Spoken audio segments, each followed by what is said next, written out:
Después de cantar este precioso himno, creo que es sumamente difícil subirse acá a predicar, pero también al mismo tiempo lo único que podemos hacer después de escuchar este himno es buscar más de Dios, querer saber más cómo Él es, querer conocerlo más, y se produce este contraste entre tenemos a este Dios santo, pero a su vez yo soy una persona necesitada, una persona pecadora, una persona sucia. Una persona sucia. Y yo ahora mismo pensaba en eso cuando iba subiendo para acá, porque cuando antes de subir me despedí de mis hijos para decirle voy a subir yo, tú te quedas con la mamá, y mi hijo me abrazó y se subió y me ensució el pantalón, me dejó todo lleno de tierra. Y dije, bueno, así sucio, me subo ahora a predicar, es como indigno, es como falta de respeto. Ahora eso es porque es visible, eso se ve que tengo los zapatos, el pantalón manchado, pero por dentro también hay pecado y el Señor lo conoce. Quizá usted ahora por esto no ven lo sucio, pero Dios conoce todo, Dios conoce nuestra realidad y así nos enfrentamos y así vamos a presentarnos delante de Dios. Y tenemos que conocer esas dos cosas. Él es santo y yo soy pecador. ¿Cuáles son las dos cosas que más necesitas conocer? Quizá piensa en tu profesión, a lo que te dedicas. Un médico necesita conocer los medicamentos, al mismo tiempo que también necesita conocer cómo funciona el cuerpo humano en el cual los medicamentos están funcionando. Un abogado necesita conocer el libro de leyes, al mismo tiempo que también necesita conocer cómo funciona la mente de un criminal. Un buen cristiano necesita, nuevamente, conocer a Dios, al mismo tiempo que también necesita saber cómo funciona su corazón, cómo funciona nuestro corazón. Así que queremos conocer eso, y hoy día vamos a estar en Jeremías 17,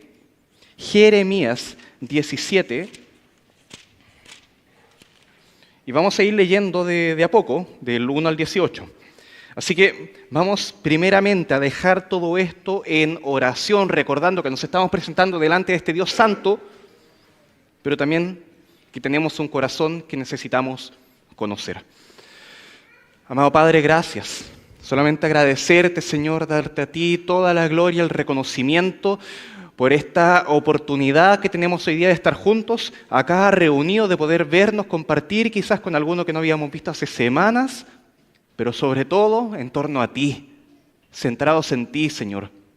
Pedimos, Señor, tu presencia, que brille tremendamente, que abunde el Espíritu Santo, nos llene completamente, que podamos entender, ser iluminados por el Espíritu para entender ahora lo que dice tu palabra, Señor. Guíame a mí y ayuda a cada uno de los que va a escuchar, Señor, para que sus oídos estén atentos. Así como tú estás atento ahora con tu oído a esta oración, también te pedimos, Señor, para que nuestros oídos estén atentos ahora a tu voz. Oramos en el nombre de Jesús. Amén. Bueno, ¿qué es lo primero que observaríamos si queremos conocer ahora nuestro corazón? Versículo 1, Jeremías 17, estoy leyendo Reina Valera 60. El pecado de Judá, escrito está con cincel de hierro y con punta de diamante. Esculpido está en la tabla de su corazón y en los cuernos de sus altares.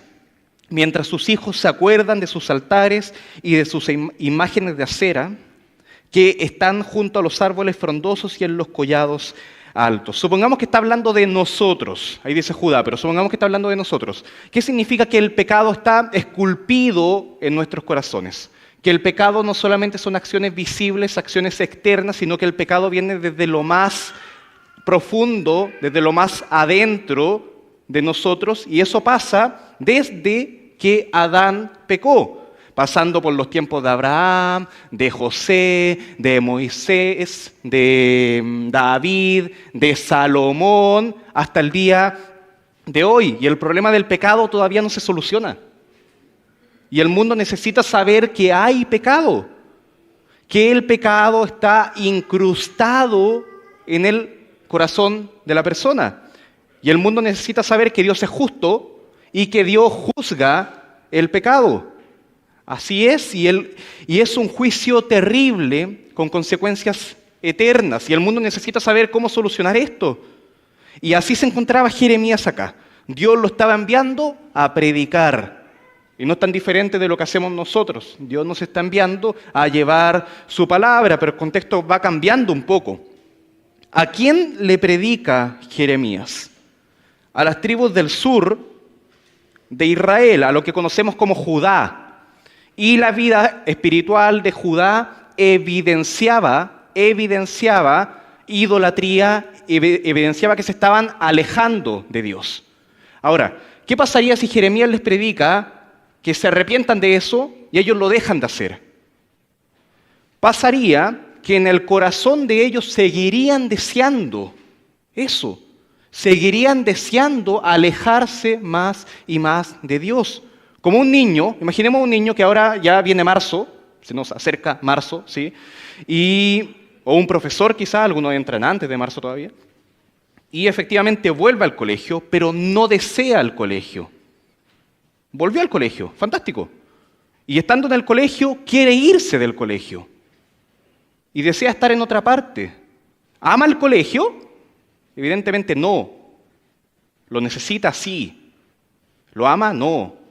Una persona puede comenzar a ir a la iglesia, pero en el fondo no ama a la iglesia y tampoco ama a Dios.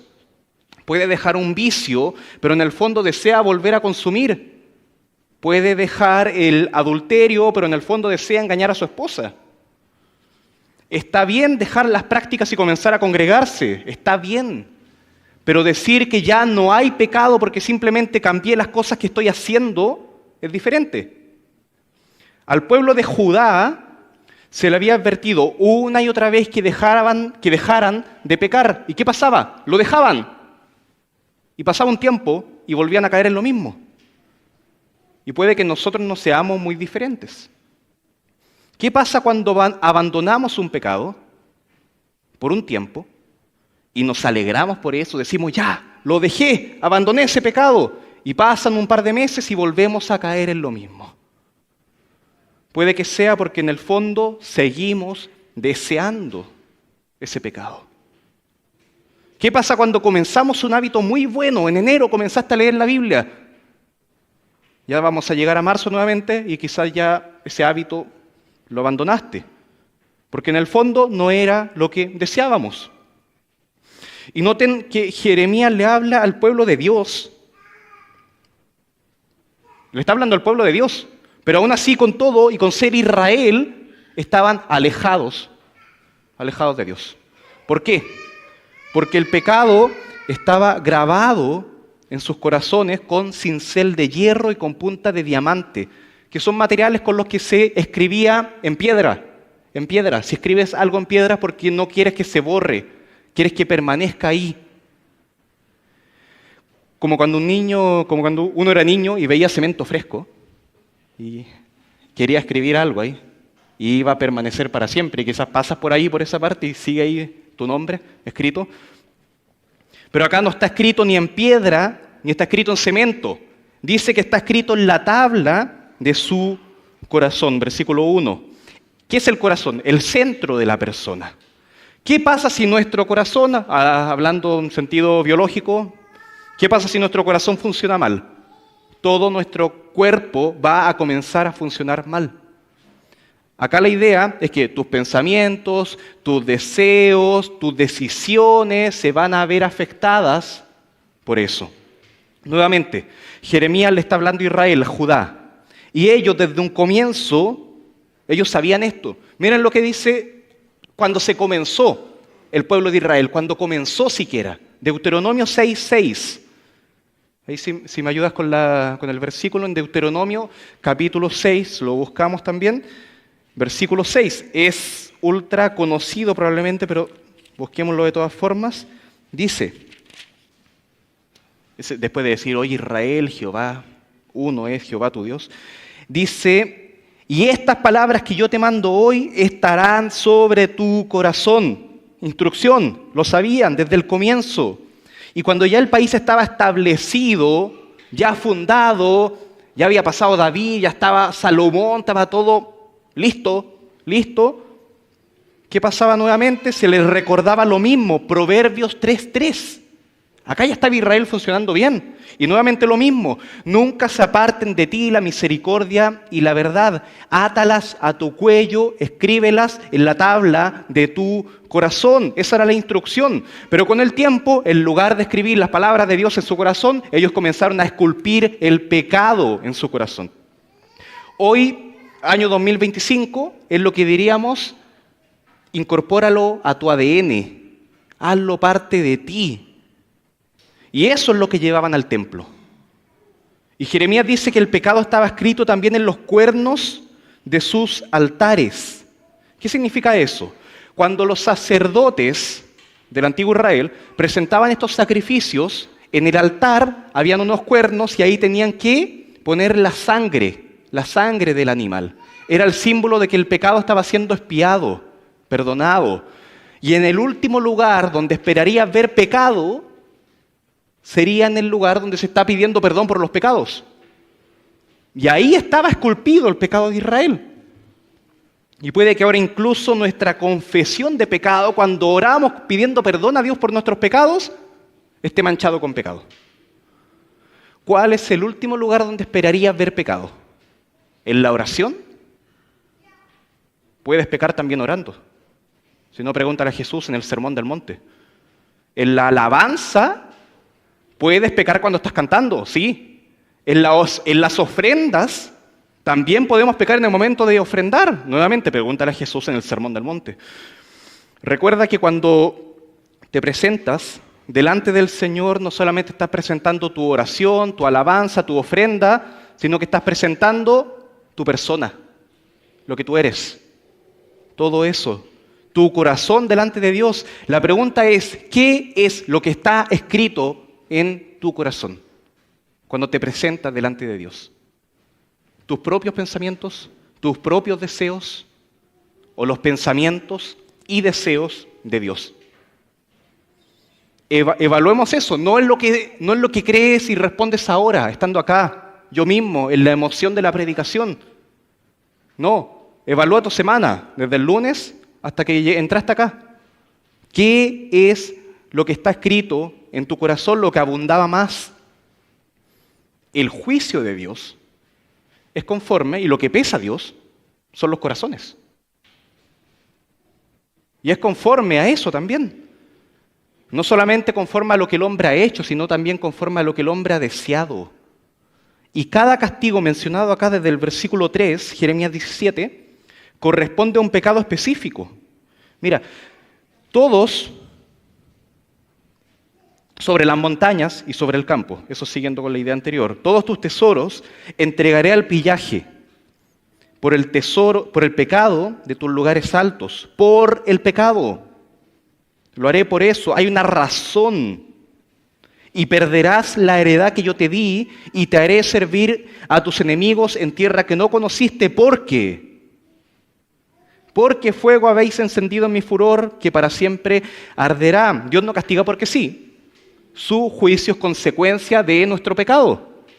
La ira de Dios existe y está lista para ser administrada, pero funciona como esto. El mundo quizás lo que hace cuando te tienta es armar una fogata, poner todo el carbón en la parrilla ahí, pero alguien tiene que encender el fuego, la chispa, para que eso encienda.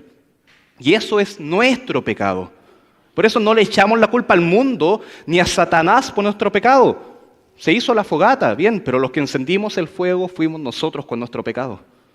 La pregunta es, ¿de dónde sacamos el fuego? Viene desde nuestro corazón. Viene desde ahí. Entonces, nosotros queremos conocer nuestro corazón y hasta acá, ¿qué es lo que vemos? Pecado. Pecado.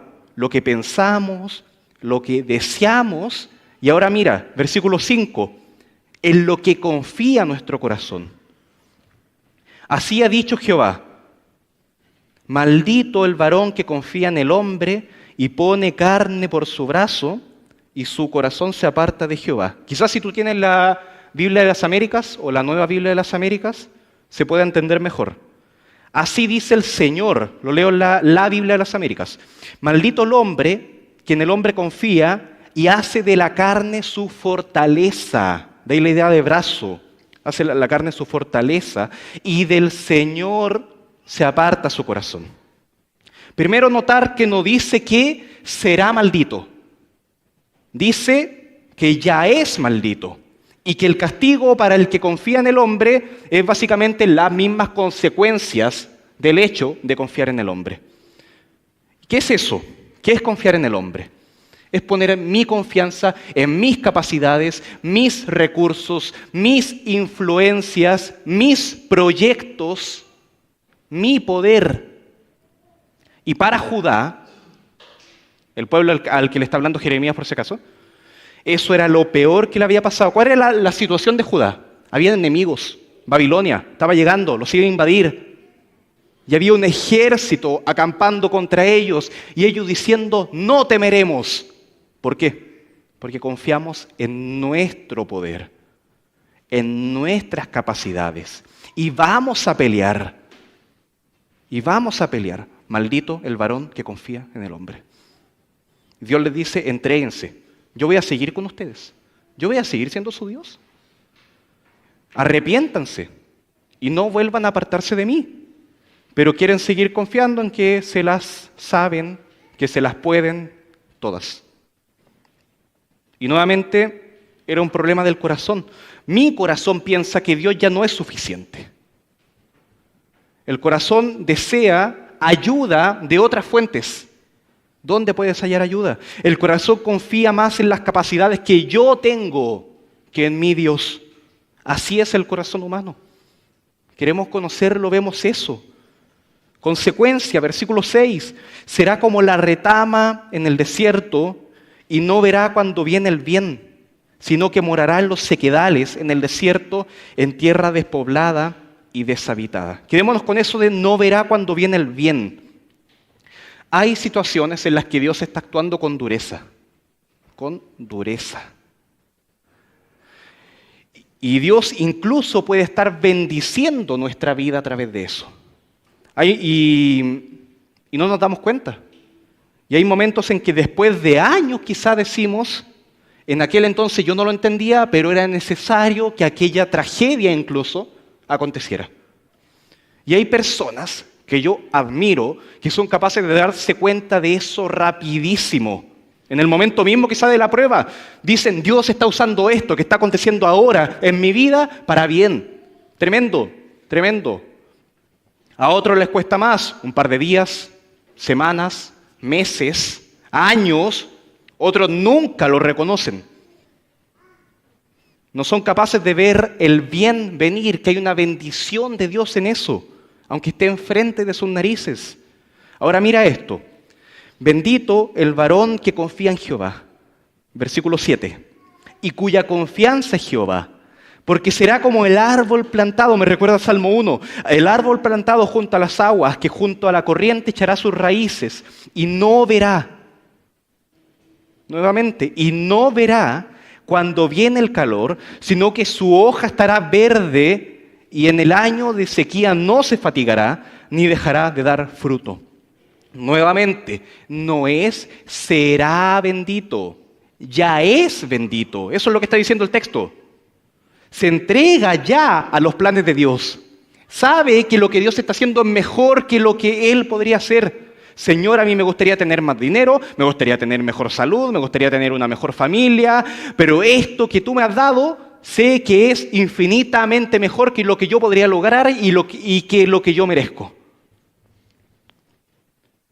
Miren, imagínate dos personas que tienen la misma enfermedad, que es gravísima, y están tomando el medicamento que les sirve para sanarse de eso, pero tiene efectos secundarios. Sobre todo un fuerte dolor de estómago, casi insoportable. La primera persona no entiende cómo funciona la medicina, no entiende. Y se queja tanto que finalmente decide cambiarse a otra medicina que no sana la enfermedad, pero que alivia los síntomas. La segunda persona entiende cómo funciona la medicina Incluso te diría más, es un doctor, es un médico y además es farmacéutico. Entonces, sabe y puede ahora soportar los dolores tranquilo porque conoce la medicina, conoce el medicamento como buen farmacéutico y también ha estudiado el cuerpo humano como buen doctor. Incluso cuando llegan esos dolores agradece porque dice, esto es señal de que la medicina está haciendo efecto. No es que le haya afectado menos, el efecto fue el mismo. Y Dios nos puede traer gran sufrimiento. Pero si entendemos la medicina que Dios nos está dando y entendemos cómo funciona nuestro corazón, en el cual la medicina de Dios está haciendo efecto, con dolor y todo, estaremos tranquilos y confiando en Dios en medio del proceso. Por eso el tema de que tienes que leer la Biblia. No es porque sí, no es porque eres cristiano, tienes que leer la Biblia. No, bendito el que lee la Biblia y pasa tiempo con ella porque entenderá cómo es Dios y entenderá cómo actúa Dios y además entenderá cómo es su corazón. Bendito el que conoce su propio corazón porque entenderá la necesidad que tiene de Dios y de confiar en Dios. Pero necesitas conocerlo bien. Pregúntale al que lo hizo. No le preguntes a tu propio corazón. Quizás vimos muchas películas de Disney donde dices, lo que tienes que seguir es tu corazón. No, vivimos en la vida real. Cuando conduces, vas en el auto, los que conducen, y tienes que llegar a un lugar desconocido al que no habías ido nunca, no te guías por tu corazón. Sigues el mapa, lo consultaste antes, lo pones ahí en la aplicación, como sea. Cuando sientes una enfermedad que no conocías, que es nueva para ti, no vas y tomas y buscas ahí cualquier pastilla blanca y te la tomas para que te estés... No te automedicas, no es recomendable por ese caso. No, tienes que consultar a un médico. Y así con cualquier situación. Quiero conocer mi corazón. Bueno, pregúntale a tu corazón, ¿qué te va a decir el corazón? Hola, soy engañoso. Pregúntame lo que quieras y te voy a responder lo que tú quieres escuchar. Hola, soy perverso y puedo distorsionar todo para que lo bueno parezca malo y para que lo malo parezca bueno. Eso te va a decir. Pregúntale mejor al que lo diseñó. A Dios. Versículo 9. Engañoso es el corazón y más que todas las cosas, y perverso. ¿Quién lo conocerá? Yo, Jehová, que escudriño la mente, que pruebo el corazón para dar a cada uno según su camino, según el fruto de sus obras.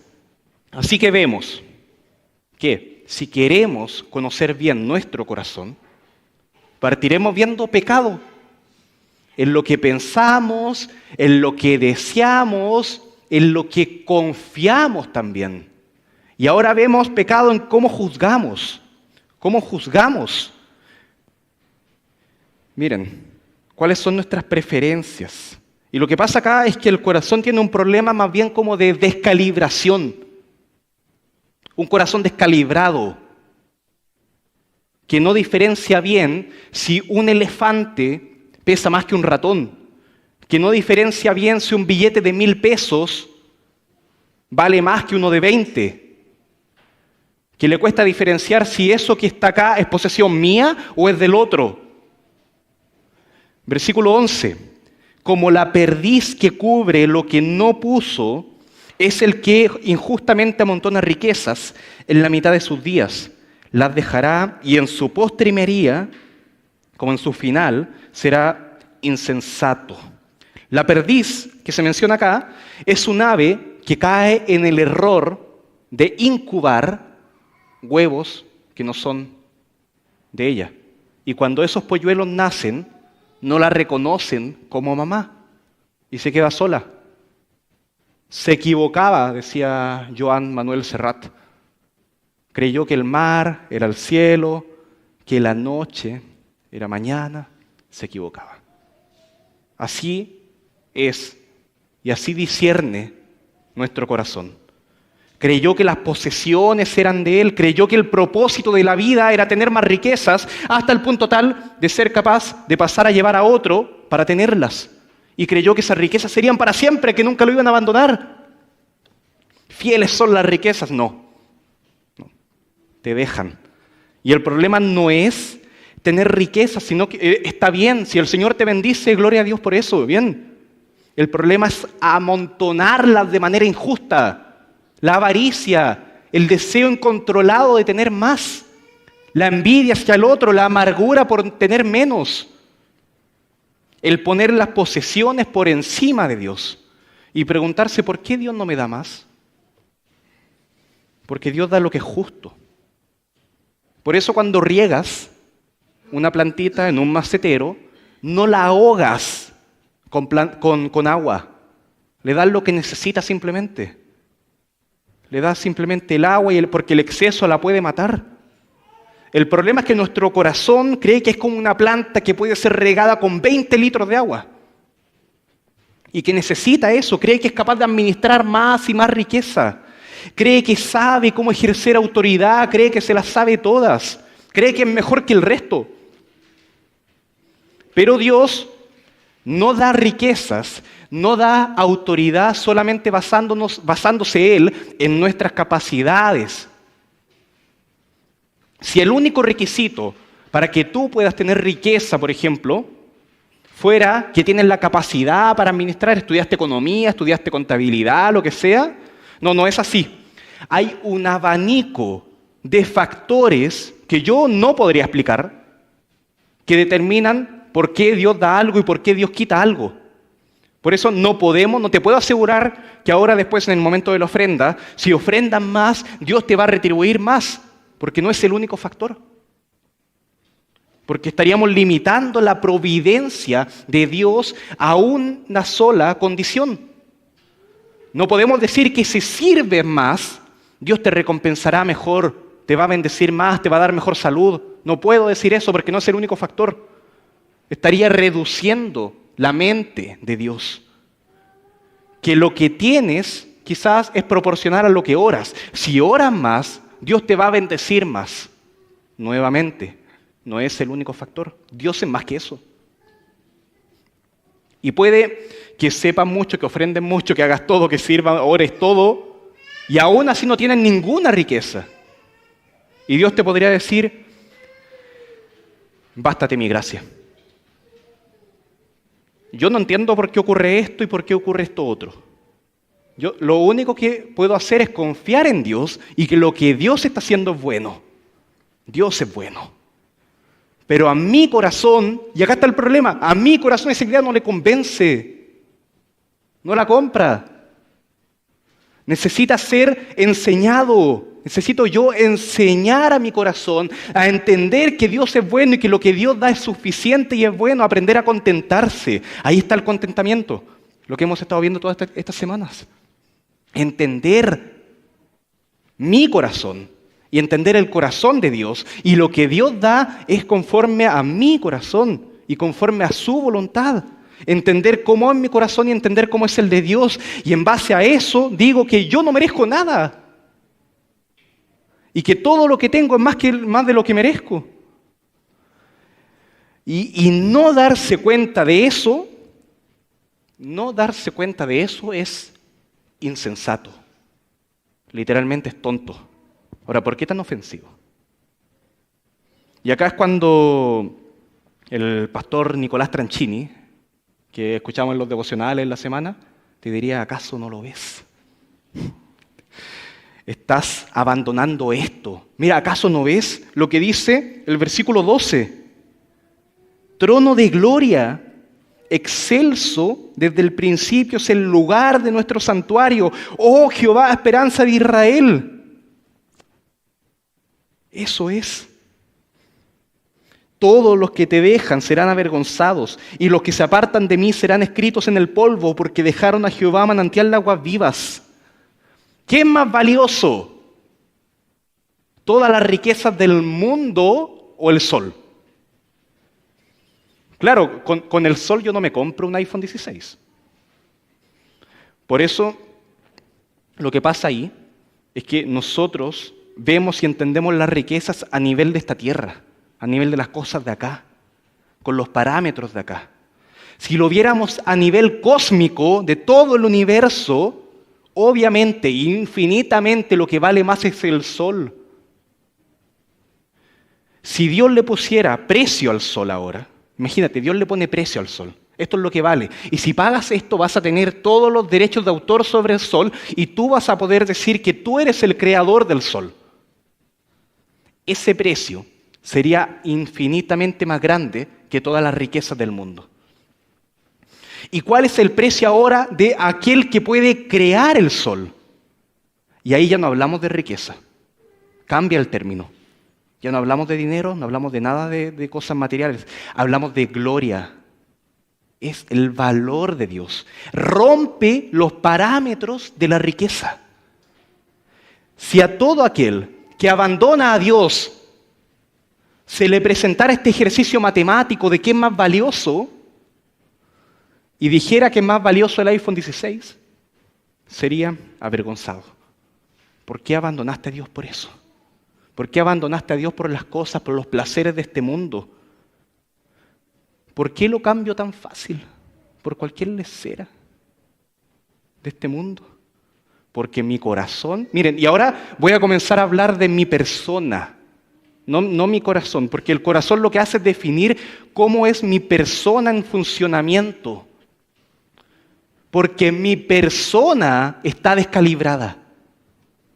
Cree que Dios no es glorioso. No entiende que tener a Dios es mejor que cualquier cosa de este mundo. Y hasta acá hemos visto que si queremos conocer nuestro corazón, nos daremos cuenta de que en nuestro corazón hay pecado. Y ese pecado te descalibra los sentidos, que no puedes ver a Dios como más grande que todo. Nuestro corazón está lleno de pecado en lo que piensa. Entonces, ¿qué tengo que hacer? Señor, haz que todo lo que piense sea verdadero. Te pido que todos mis pensamientos sean honestos, justos, puros, amables, de buen nombre, dignos de alabanza para ti. Vemos también que nuestro corazón está lleno de pecado en lo que desea, lo que piensa, lo que desea. Señor, purifica mi corazón para que te desee, para que me deleite en ti. Y vemos también que nuestro corazón peca porque no confía en Dios y prefiere confiar más en sus capacidades. Señor, creo en ti, ayuda mi incredulidad. Hazme una persona que confíe más en ti. Y vemos ahora que en nuestras preferencias, nuestro corazón juzga con pecado. Un corazón engañoso y que pervierte, distorsiona las cosas. Descalibrado. Dame sabiduría, Señor. Hazme entender que tú eres mejor, que Dios es mejor. En resumen, hazme entender que tú eres Dios. En resumen, versículo 14, sáname, oh Jehová, y seré sano. Sálvame y seré salvo, porque tú eres mi alabanza. Sáname. Y como todo el pasaje no está hablando de salud física ni de enfermedades, se refiere acá a lo espiritual. Todo el pasaje ha venido hablando de idolatría, de abandonar a Dios, de la avaricia, de la injusticia. Sáname, Señor, de esas cosas. Eso es lo que tenemos que orar. No usen mal este versículo. Sáname de eso. Y después dice, sálvame y seré salvo. Yo no podría decir acá que Jeremías quizás está orando para que el Señor lo salve de Babilonia. Señor, sálvame de este imperio enemigo que nos va a hacer turumba y será terrible. Pero que Dios vaya a responder que sí, a eso ya es otra cosa. Acá dice, sálvame y seré salvo. Lo asegura. El cautiverio no se evitó. Algunos no se salvaron. Jeremías sufrió y la pasó mucho más mal que otros. Pero nuevamente, es una salvación a nivel espiritual. Salva mi corazón. Dame una nueva vida. Quiero vivir contigo para siempre. Que mi corazón no se separe de ti. En todo el día. Ni siquiera con la muerte. Ahora bien, la pregunta que viene va a determinar qué es lo que está buscando tu corazón cuando le pides a Dios que te salve. Ojo acá. Te pregunto, a ti, a cada uno, ¿qué desea tu corazón cuando le pides a Dios que te salve? ¿Qué es lo que deseas? ¿Para qué quieres que Dios te salve? Porque podríamos hablar de que queremos ser salvados de la ira de Dios, del infierno. Y es así. En el Evangelio, Dios nos salva de la condenación eterna. Las consecuencias eternas de pecar contra un Dios eterno. Pero hay un deseo de que Dios me salve para algo más. Imagínate un incendio, y estás tú ahí a punto de morir, en ese incendio llega un bombero y tú le dices, sálvame. ¿Para qué? Para evitar el fuego, obvio, porque morir calcinado es horrible y no deseamos eso. Pero también porque quiero vivir, quiero disfrutar a mi esposa, a mis hijos, quiero seguir disfrutando de observar las montañas, el mar, el campo. Quiero cumplir mis metas que me propuse cumplir, quiero vivir. Eso con un incendio, con un incendio. Pero ¿para qué quieres que Dios perdone tus pecados? ¿Para qué? Y hablamos de qué va a pasar cuando te mueras. Viene el juicio. ¿Te has reconciliado con Dios? Jesucristo murió en la cruz para reconciliarte con Dios. Todo el pecado por el que Dios te juzga ha sido borrado porque Jesucristo pagó por eso en la cruz y con su sangre todo fue limpiado. Ahora Dios te ve a ti como a su Hijo. Dios te ve a ti como ve a Jesús. Y se agrada en eso y eres bienvenido. Ven al reino, las puertas están abiertas. Y el Padre te recibe ahí con un abrazo. ¿Por qué? Porque Jesús ya pagó el precio. Ya pagó todo. Y ni yo, ni nadie podíamos pagar ese precio. Nadie. Y ahora, cuando yo me muera, no voy a ir al infierno, sino que estaré con Dios, el cielo. Y eso es tremendo, es el Evangelio, pero falta algo. Ojo. ¿Qué pasa con nuestro corazón una vez que ha sido salvado? ¿Qué pasa con tu corazón? Es nuevo. Tienes un corazón nuevo. Si has sido salvado, Dios te ha dado un corazón nuevo. No perfecto todavía. Pero la naturaleza del corazón ha cambiado. Tienes ahora la posibilidad de tener un corazón que efectivamente busque a Dios, que efectivamente prefiera a Dios. Y puedo disfrutar a Dios. Y ahora puedo cumplir el mandamiento de amar a Dios con todo mi corazón. Porque tengo un corazón que lo puede amar. Ahora puedo ser obediente. Porque Dios me ha dado este corazón que necesito. No puedo amar a Dios de todo mi corazón, con ese corazón en donde estaba incrustado, esculpido el pecado. Ahora puedo alabar a Dios con una alabanza de corazón verdadera. Sáname, oh Jehová, y seré sano. Sálvame y seré salvo. ¿Por qué? Porque tú eres mi alabanza. No solo cantar. No solamente cantar, sino que llenarme de las palabras que estoy cantando. Llenarse de eso. Hacerlas parte de mí y sacarlas ahora que estoy lleno de ellas desde lo más profundo de mi corazón con mi boca para que salgan, para que se escuche. Oye, tengo un Dios asombroso, lo que podríamos decirle a un amigo. Ahora cantémoslo. Sea cantando, quizás sea conversando, o quizás pensando, o quizás con lo que deseas. O quizás en lo que confías, o quizás lo que prefieres. Alabo a Dios al confiar en Él. Alabo al Dios al preferirlo a Él a las cosas de este mundo. ¿Por qué? Porque tú eres mi alabanza, porque tú eres mi confianza, tú eres mi Dios. Y ahora tengo esta salvación. Y estando con Dios, desde la cima, ahí puedo observar junto a mi Salvador a aquellos que no la tienen. Y no con desprecio, sino con amor. No con venganza, sino que con compasión. Aquellos que están perdidos. Deseando que sean salvados, que se puedan unir a este canto. Vengan a cantar a este Dios.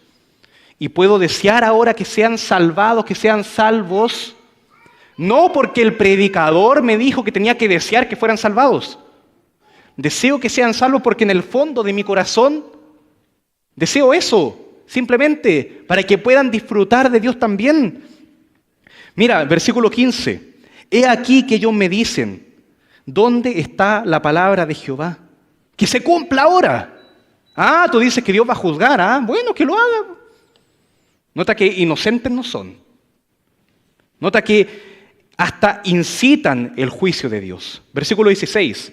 Mas yo no he ido en pos de ti para incitarte a su castigo, ni deseé día de calamidad. Tú lo sabes. Lo que de mi boca ha salido fue en tu presencia. Jeremías está diciendo, yo no les deseo mal. No les deseo mal. Pero ahora entiendo que ese juicio que se viene, y no está hablando del infierno, ojo, está hablando de Babilonia, viene el castigo. Ese juicio podría ser el instrumento definitivo para llevarlos a ti y para que este pueblo vuelva a ese amor, a ese primer amor, y vuelva a ti. No es que esté deseando que sufran, deseo que les caiga un elefante encima, no es venganza. Versículo 17. No me seas tú por espanto, pues mi refugio eres tú en el día malo, y el día malo viene. Viene ese juicio. Avergüéncese los que me persiguen y no me avergüence yo. Y acá mira esto. Asómbrense ellos y yo no me asombre. Trae sobre ellos día malo y quebrántalos con doble quebrantamiento. Deseo que se asombren. Deseo que te alaben de alguna forma. Bueno, al final toda rodilla se doblará, sea de los que se arrepintieron o sea de los que no. Pero si tienes que quebrantarlos, debilitarlos, humillarlos, hacerlos sufrir para que entiendan eso antes, mejor. Mejor, Señor. Si es que tiene que pasar algo terrible para que crean, Señor, que se haga tu voluntad. Y ahora entiendo que tú eres Dios justo. Y hay un tema acá en cómo mi corazón es injusto. Mi corazón es injusto, pero tengo un Dios justo. Y Dios es justo en lo que piensa, en lo que desea, en lo que confía, en lo que prefiere. Y Dios me está dando a mí ese corazón ahora. ¿Y en qué me afecta eso? ¿En qué me afecta que yo como injusto pueda contemplar ahora la justicia de Dios? Miren, cuando un juez observa el desempeño de otro juez que lo hace excelente, que lo hace admirable y que él no podría haberlo hecho de la misma forma, dice, este juez merece un aplauso. En verdad lo hizo magnífico, es digno mucho más que de un reconocimiento, una estatua, lo que sea. Pero la persona que no sabe de justicia, ¿qué? ¿Fue un juicio más? Quizás hasta lo ve cruel. Quizás hasta dice que es malo. Si nosotros nos interiorizamos y escudriñamos y nos metemos en el tema de que Dios es justo y que juzga con justicia, terminaremos asombrados. Asombrados. Sus juicios no son horribles, son perfectos. Nuestro corazón ha estado por mucho tiempo acostumbrado a que los juicios de Dios son terribles. Pero cuando llenamos nuestro corazón con la palabra de Dios, nos damos cuenta que los juicios de Dios son verdad, son todos justos. Cuán insondables son sus juicios, diría Romanos 11:33. Gloria a Dios por eso, dice ese mismo versículo. Son juicios santos, inmutables, nunca malos, nunca imparciales. Nunca inapelables, como si Dios se hubiera equivocado en algún detalle. Y son juicios que siempre vienen antecedidos por la paciencia de Dios. No es que Dios se apuró para juzgar y te juzgó antes de tiempo. No, Dios juzga en el momento preciso, Dios no se adelanta. Todos son juzgados en el momento que tengas que ser juzgado. Isaías 30, versículo 18. Miren, quiero que vayamos a Isaías 30, versículo 18.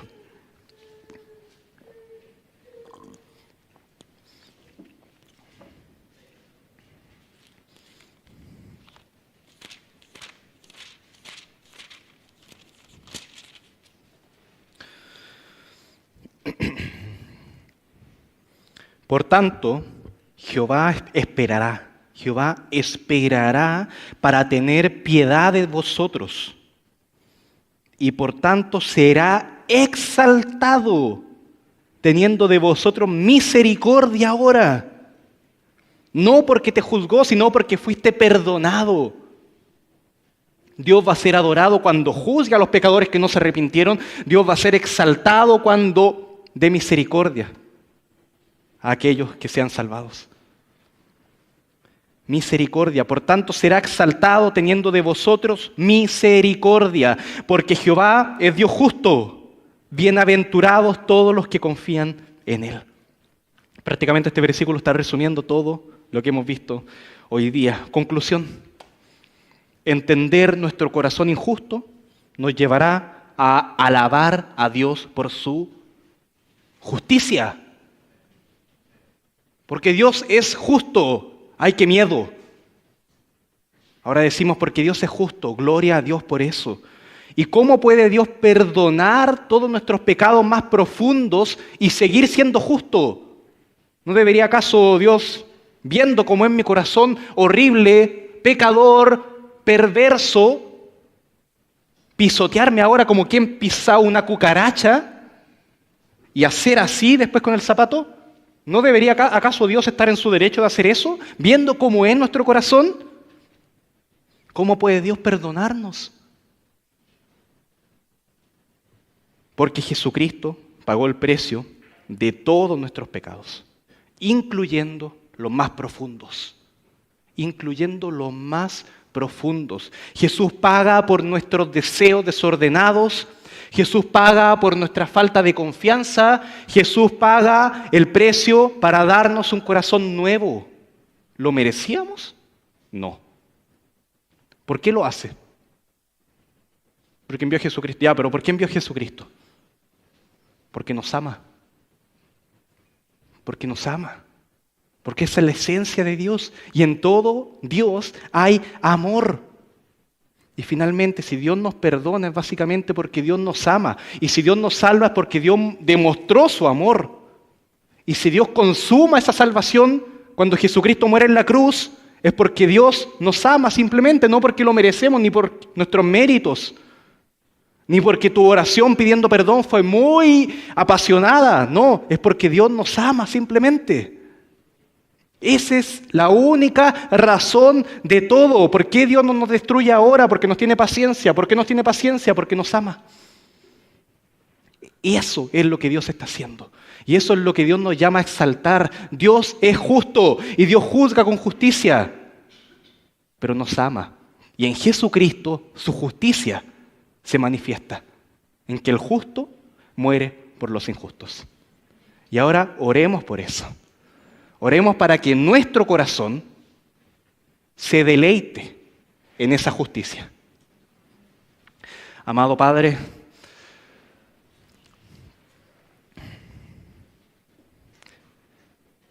solamente por tu amor, solamente por la obra de Jesucristo, no porque yo merezca algo, no porque nadie merezca cualquier cosa, solamente por eso, ahora te pedimos, Señor, que si hay alguno acá que no te haya reconocido como Dios, que no haya reconocido a Jesucristo como su único y real Salvador, puedas ahora tú, Señor, darle un corazón nuevo, que se arrepienta, Señor, y pueda tener esa fe verdadera en ti. Dale, por favor, Señor, y te lo rogamos, un corazón nuevo a aquel que está perdido, para que te encuentre a ti, para que te vea a ti y para que te disfrute a ti, te adore a ti.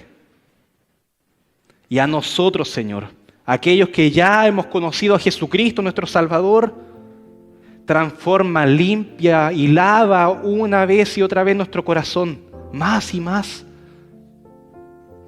para que nuestros pensamientos estén llenos de ti, para que nuestros deseos sean completamente los mismos deseos tuyos, para que te prefiramos a ti, para que confiemos en ti por sobre toda cosa, Señor, incluso en los momentos más difíciles y duros, poder confiar en ti, Señor. Perdónanos.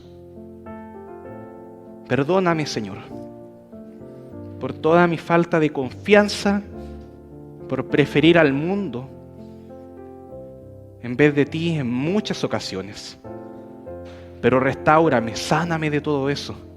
Y a cada uno de mis hermanos acá también, y a aquellos que escuchen este mensaje, sánanos, Señor. Restáuranos. Salva para tu gloria, Señor. Y manifiesta tu misericordia.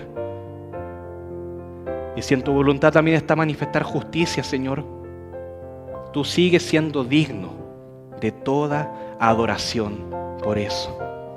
Pero te alabamos, Señor, porque en Jesucristo muestras tu amor hacia nosotros con corazones perversos, con corazones de piedra, con corazones que te rechazan, aunque estábamos perdidos en completa tiniebla, un corazón lleno, Señor, de oscuridad. Ahora, Señor, tú nos das la posibilidad de verte a ti. Gracias, gracias porque nos has mostrado tu amor por medio de la palabra y ahora podemos alabarte a ti en esa misma armonía, para gloria tuya. En el nombre de Jesús oramos. Amén. Gracias, queridos.